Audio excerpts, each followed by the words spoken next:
Hello everyone, welcome to the Tim Booker channel. Wishing you a pleasant listening experience.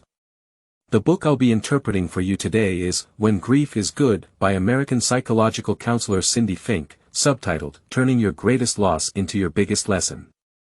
Upon hearing this title, you might already gather that this book teaches us how to cope with grief, a common negative emotion. Typically, when unexpected changes or disasters disrupt our lives, grief invades our hearts. It's an alarm from within when our usual rhythms are disrupted or when we endure significant losses. Author Cindy Finch, with 25 years of social work experience and over a decade as a psychotherapist, focused on trauma recovery and intervention during her master's program at the Mayo Clinic in the United States. In this book, Finch mentioned that all her achievements today stem from sadness and loss. Diagnosed with cancer in her early 30s, she underwent numerous major surgeries, teetered on the brink of death, and experienced marital strain due to the persistent recurrence of her illness. Fortunately, the successive setbacks and prolonged grief didn't plunge Finch into despair. Instead, they shifted her perspective. Eventually, with the aid of psychological therapy, she emerged from grief and found a new lease on life. To her, grief turned out to be a unique gift, providing an opportunity to rediscover oneself and uncover the true meaning of life. She aimed to guide those who, like herself, were deeply entrenched in sorrow due to unforeseen circumstances, offering a practical self-healing method to navigate this challenging period. Moreover, she aimed to use this experience as a stepping stone towards the next phase of their lives. I'll now delve into the main content of the book, as narrated by Finch, divided into 3 parts, embarking on this unique journey of traversing grief and personal growth together. Firstly, we'll explore why traditional methods of avoidance and neglect and grief strikes fail to truly lead us towards recovery. We'll delve into how the self-analysis therapy can provide us with valuable moments of detachment and respite. In the second part, following Finch's approach, we'll discuss the significance of self-care in grief healing and explore Finch's innovative self-care therapy called Please. Lastly, we'll learn how to overcome our psychological biases by reassessing losses, accurately evaluating our losses during adversity. Additionally, we'll explore how to harness our grief emotions through self-guidance, transforming them into the impetus for starting a new life. In the first section, when facing various setbacks and unexpected events in life, what kind of changes do our mentality and emotions undergo? Some may have heard of the 5 stages of grief, proposed by the renowned psychiatrist Dr. Ross, namely denial, anger, bargaining, depression, and acceptance. Finch mentions that although this description accurately portrays the psychological changes in those experiencing grief, it fails to guide us out of the emotional distress or inform us on how to handle and process the pain we encounter. During significant calamities and losses, our typical initial reaction is often avoidance and denial, resorting to addictive or malicious behaviors to mask our losses and faults, deflect responsibility, and evade pain. This approach is evidently flawed. In our perception, overcoming grief means, ignore it, move forward, and strive to get over it. Sounds highly positive, right? However, based on Finch's years of experience in psychological counseling and community work, she bluntly asserts that this approach is fundamentally mistaken. The first step goes awry, only by facing and sincerely addressing one's grief and loss rather than hastily denying or covering it up, can true healing be possible. Attempting to conceal one's grief only allows the trauma to lurk within the depths of consciousness, exerting a continuous negative impact on our behaviors and thought patterns in other forms. In the book, Finch presents a case study about a client named Kendra, troubled by sleep issues, migraines, and intimacy-related barriers. Through communication, Finch eventually discovers that these surface problems stem from a childhood tragedy. When Kendra was 8, her close brother, Len, tragically died in a traffic accident. Consequently, the entire family fell into an abnormal atmosphere. Kendra's parents never spoke about Len again, striving to maintain an appearance of everything's fine, life goes on. Therefore, young Kendra, emulating her parents, deeply buried her grief over losing her brother. As Kendra matured, the suppressed trauma from her childhood began manifesting severe consequences. Her prolonged suppression of genuine emotions led Kendra to habitually ignore her feelings to avoid potential hurt. While achieving success professionally and appearing outwardly successful, Kendra couldn't foster a normal, successful romantic relationship due to her avoidance of intimacy and refusal to develop a deep relationship that would allow mutual emotional support. She couldn't offer unconditional love to her 2 children but adopted a domineering and cold demeanor, constantly demanding their excellence in academics and other fields. This behavior mirrored Kendra's upbringing, unknowingly accepting her parents' mindset of ignore grief, move forward, thereby enlarging the psychological gap between her and her children. In counseling, Finch candidly tells Kendra that if her parents had correctly understood and accepted the grief from Len's death, openly discussed it within the family, comforted and supported each other, and then transformed the grief over losing her brother into the impetus for a new life, many of the psychological issues troubling Kendra would cease to exist at their root. The first step in properly dealing with one's grief is acknowledging its presence and engaging with it. On January 26, 2020, NBA retired superstar Kobe Bryant and his 13-year-old daughter Gianna tragically passed away in a helicopter accident. A few days later, Kobe's wife Vanessa wrote an open letter on her social media, expressing anger, grief, and her continuous refusal to accept the reality of her and her husband's daughter's untimely departure. However, she also acknowledged her need to be strong for their remaining 3 daughters because life had to continue. Finch comments that Vanessa's open letter is an exemplary case of correctly handling one's grief. By sharing her feelings in adversity, Vanessa faced and accepted her loss while acknowledging her responsibilities and the potential for future life. In the book's second chapter, Finch compiles a detailed grief response checklist, encompassing the behaviors, thoughts, physiological manifestations, and emotional responses commonly seen in individuals facing misfortune, from self-blame, fear, physical pain, insomnia, to anxiety, and powerlessness. Finch emphasizes that only by understanding that our reactions to grief are normal, thereby eliciting self-compassion, and seeking help from loved ones and professionals, can we take the first step towards recovery.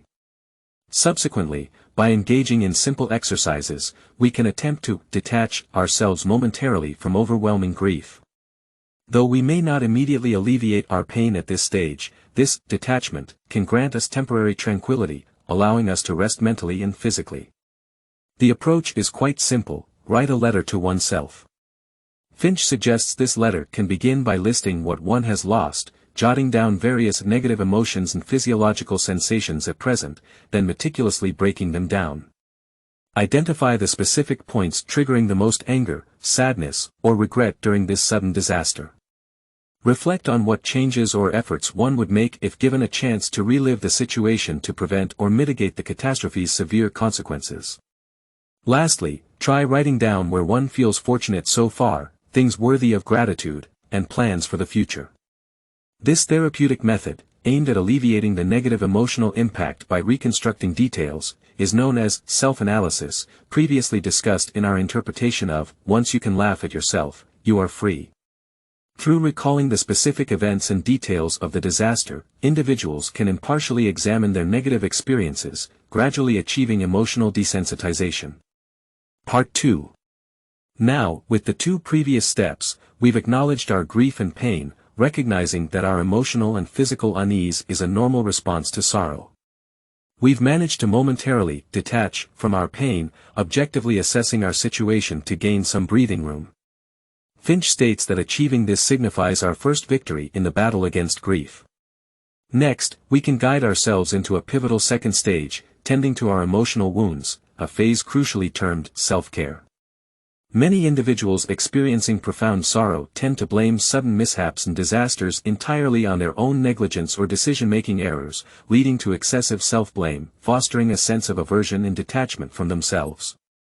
Consequently, they resort to self-punishment through various means: staying up late, excessive drinking, refusing to eat, self-harm, and the like, spiraling into a vicious cycle.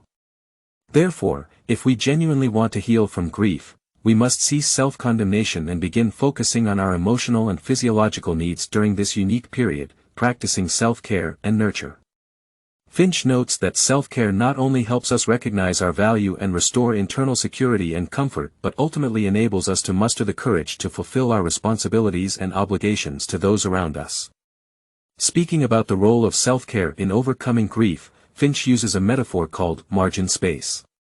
Just as designers intentionally leave margins and spaces between texts and images in books, magazines, or web pages to give users' eyes a break while absorbing information, similarly, if we liken our lives, especially the dismal days following a tragedy, to a book or web page, these margin spaces symbolize the utilization of self-love. This practice allows us to acknowledge our genuine needs, break free from grief's control, and strive for recovery.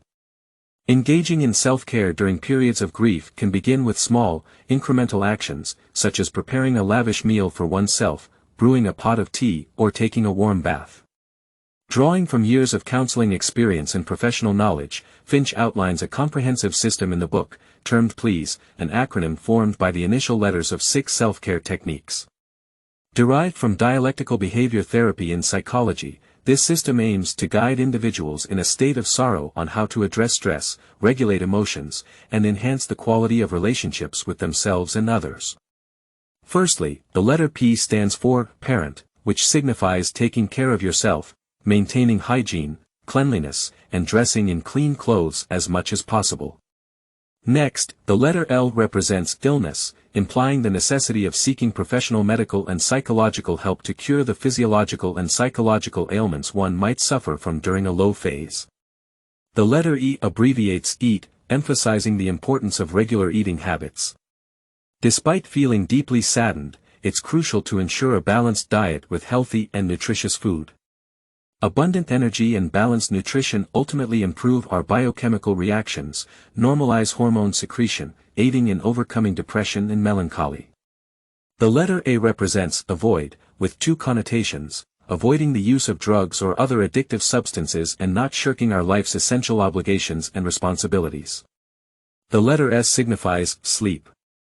Adequate sleep not only maintains our physiological health but also serves as an effective emotional therapy. Some psychologists and physiologists have discovered that even nightmares during sleep are signs of recovery because they emotionally detach us from traumatic memories. Patients who explicitly relived their traumatic experiences during dreams recovered significantly faster in clinical trials compared to those unable to revisit trauma through dreams. Lastly, the letter E stands for exercise. Physical activity triggers the release of neurotransmitters in our bodies, including serotonin, dopamine, and endorphins. These chemicals effectively regulate our emotions, stimulate reward pathways in the brain, leading to feelings of pleasure and contentment, significantly improving mood. Apart from the PLEASE self-care regimen, Finch offers a few tips to help us adjust our mood.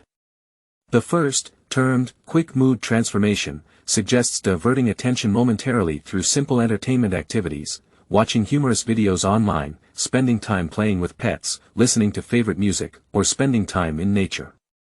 The second tip, called designated crying time, assumes that after a period of self-regulation and healing, we've gained some self-control and no longer indulge in unrestrained sorrow.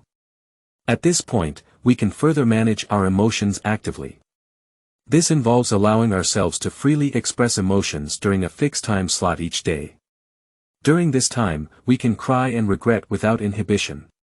Beyond this time, we should strive to return our lives to normalcy, handling necessary affairs concerning work, family, social connections, and self-recovery. Part 3. In this section, we confront our feelings of grief head-on, gradually dismantling and transforming them into the driving force propelling us into a new phase of life. The essential keywords for this part can be summed up in 8 characters: reassessing loss, self-resetting. We must acknowledge that disasters and sudden changes cause unbearable sorrow and deep melancholy primarily because they strip away crucial elements from our lives. Whether it's the loss of a loved one, a breakup, unemployment, or illness, their consequences share a commonality, inflicting substantial material, emotional, or physical losses, disrupting the familiarity, stability, and comfort of our daily lives. Here, we introduce a psychological concept closely related to economics: loss aversion. Users familiar with the GAIN app might recognize this concept. In brief, it signifies that losing something of equivalent value affects us more emotionally than acquiring something of equal worth. This preference evolved through human survival and reproduction, stemming from the harsh living conditions and limited resources in early human existence. The tiniest loss of food or other resources could make life unsustainable, thus making our minds hypersensitive to loss. However, in our highly developed and materially abundant modern society, this value orientation that once served us well has become a significant problem in our daily lives, often leading to decision-making errors. In simple terms, we tend to overestimate our losses, magnify the harm they cause us. For instance, compulsive gamblers continually increase bets to recover losses, and many stock investors refuse to sell even as stock prices plummet, persisting until prices hit rock bottom. Behind this behavior lies the belief that ending the game equates to confirming the loss, making it final. Driven by a deep hatred of the loss, they unwittingly fall into larger traps while striving to overturn it. So, what connection does this fixed mindset have with managing our feelings of sorrow? Finch suggests that since we unconsciously exaggerate our losses and magnify their consequences, the resulting feelings of grief are artificially amplified by us. In the book, Finch illustrates this with an example: a couple engaged in a protracted legal battle post-divorce, spending vast amounts on legal fees, fracturing their lives and neglecting their child. These avoidable losses stemmed solely from the couple's fixations, refusing to accept the loss of their marriage and overestimating the damage caused by its breakdown, delaying the confirmation of the loss, namely the divorce, by endlessly entangling themselves in legal terms. This overestimation of loss fueled mutual hatred, plunging them into a vicious cycle. Conversely, recognizing this error and actively assessing our genuine losses can reveal that things aren't as dire as imagined. We still possess much, and life isn't entirely collapsed as envisaged. For instance, even after a marriage dissolves, many rational couples can support each other as friends. Some intimate connections and emotional ties can endure through co-parenting. Achieving this means disentangling oneself from the entrapment of sorrow and taking a significant step toward starting anew. Therefore, Finch advises us to sit down honestly, grab a sheet of paper, and create a simple chart divided into 3 sections: what have I lost, what do I still have, and after clarifying these, what can I do next? Through this process, we gradually mitigate the impact of negative emotions, correctly evaluating gains and losses brought about by upheavals and disasters. In the book, Finch illustrates this method with a personal case: the unexpected death of Colin, his son's best friend. Colin had a close relationship with Finch's family, feeling like their own child. However, at the age of 18, Colin tragically passed away in a car accident. This sudden calamity dealt a severe blow to Finch. Despite enduring immense grief, Finch started a self-healing process, creating a loss assessment chart for himself and filling it out.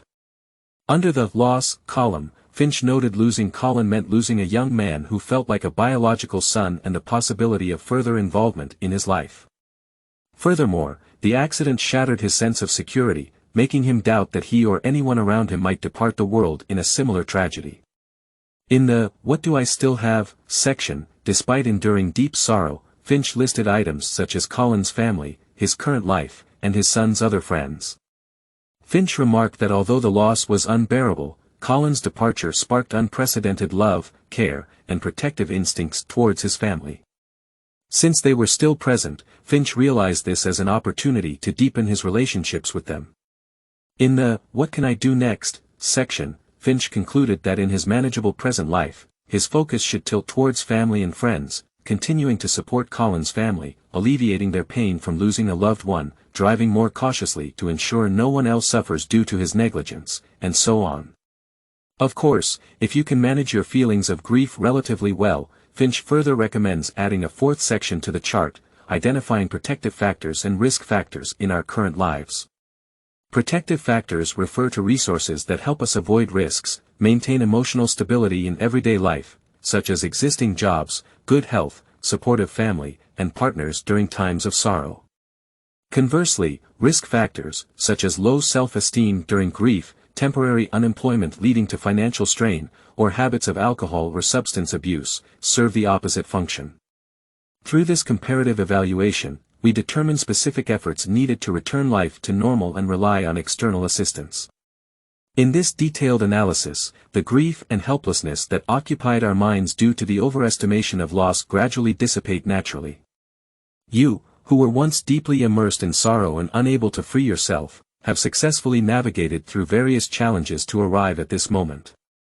Now, it's time for the final and most crucial phase in the healing process, resetting life and setting out anew. Rising from grief and adversity to embrace a new phase in life requires significant initial psychological reconstruction.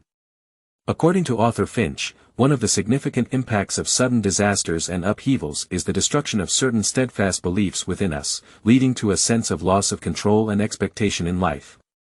Yet, amidst the confusion, consciously guiding oneself to find meaning within the losses can transform them into positive and constructive values. Finch suggests consciously posing questions to explore the gains and progress hidden behind these losses and catastrophes. For instance, after adversity strikes, how has your thinking changed? What differences have occurred in your life? Through the struggle against grief, what neglected talents have you discovered in yourself? What sustains you up to this point? At this moment, what is most crucial to you? Questions of this nature. As you write down answers to these questions, you'll discover that you haven't been defeated but have transformed into a stronger individual.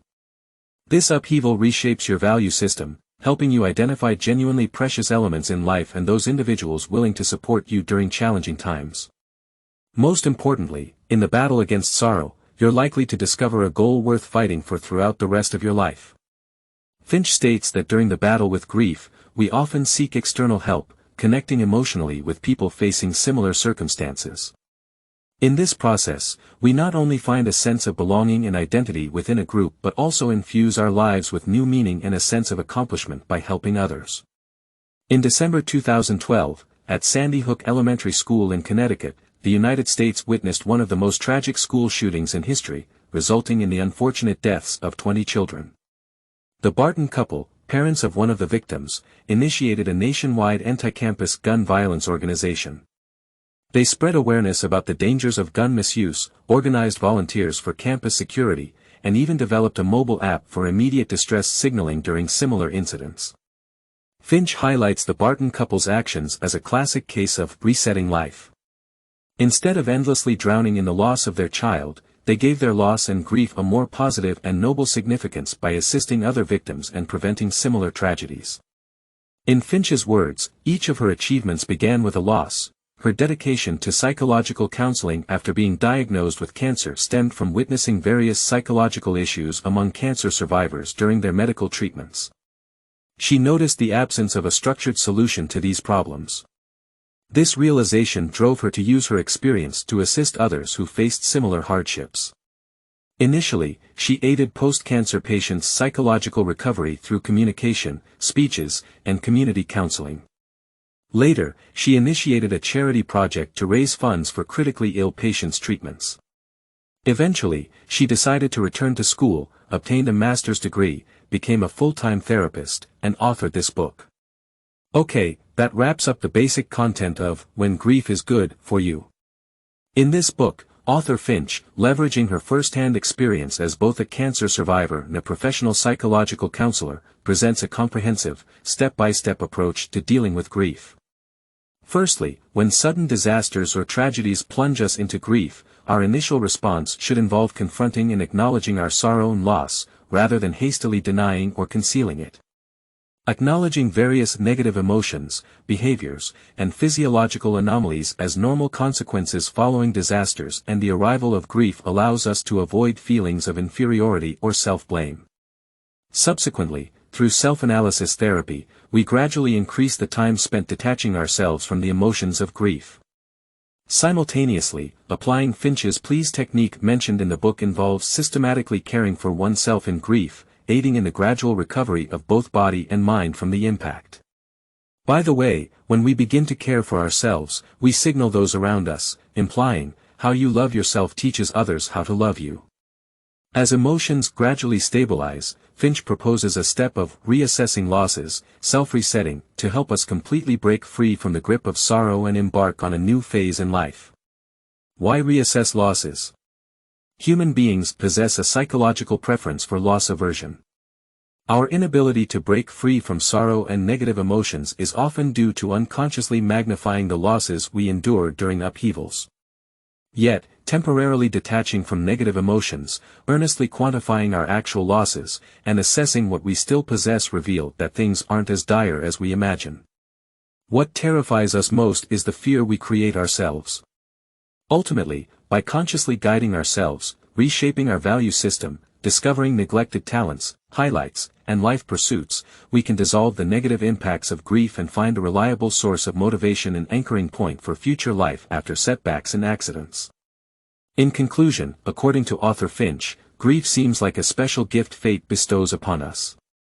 While it brings pain and confusion, it also offers an opportunity for self-reassessment and self-evaluation, much like an adventurous journey that can make us stronger. The extent to which we benefit from grief depends on our attitude toward it. That encapsulates the essence of this book. Congratulations on completing another book. Thank you all for your support and attention. Please subscribe to the Tim Booker channel, like, and share this valuable knowledge with your friends. Let's combine wisdom and practice, achieve our financial goals, and create a better future together.